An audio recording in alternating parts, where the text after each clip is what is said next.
Nazdar! V dnešnom videu sa pozrieme na niečo malé, ale fakt husté. No, zaujímavé, lebo toto fakt nevyzerá na nič malé, ale tak nahliadneme dnu. A v krabici máme ďalšiu krabicu.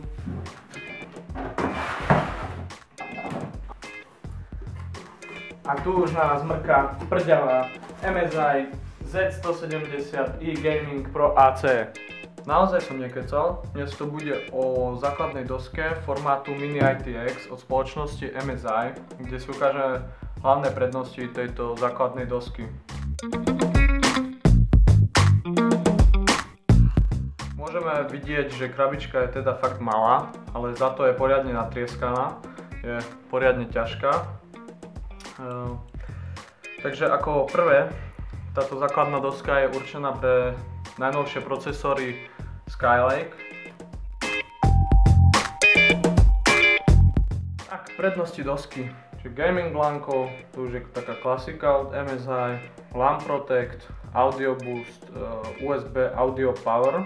Na doske je to také pozlatené USBčko. Potom doska obsahuje Turbo M2 slot, čo je vlastne slot pre extra rýchle SSD disky. A potom klasika od MSI, je to ich Military Class a podobne. Tu ďalej môžeme vidieť rozloženie portov na zadnej strane dosky. Na porovnanie veľkosti krabíc sa môžeme pozrieť na základnú dosku klasického formátu ATX, ktorú máme tu, Z97 a Gaming 6. A tu je naša dnešná základná doska, ktorú si pozrieme. Mrkneme sa dnu. Po otvorení na nás vyletí samotná základná doska, dáme si ju bokom. Máme tu nálepky na cable management, ďalej inštalačný manuál na inštaláciu CPU, chladiča a pamäti. Ďalej nám výrobca pribálil dvojicu Wi-Fi antén, taktiež dvojicu SATA káblov. Nechýba tu kryt zadného panela.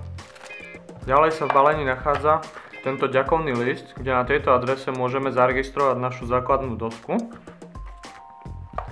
Tam ďalší inštalačný manuál s popisom dosky. V balení taktiež nájdeme dvojicu DVD, kde na jednom sú ovládače na LAN, Wi-Fi, Bluetooth, Thunderbolt a na druhom nájdeme ovládače napríklad pre chipset a zbytok hovadín a taktiež MSI Utility.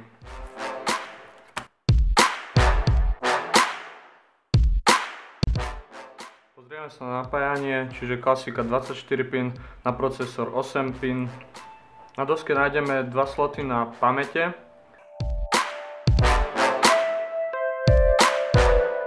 Na porty s rýchlosťou 6 GB. Potom tu nájdeme jeden SATA Express port s rýchlosťou 10 GB, alebo to môžeme použiť ako SATA porty s 6 GB rýchlosťou.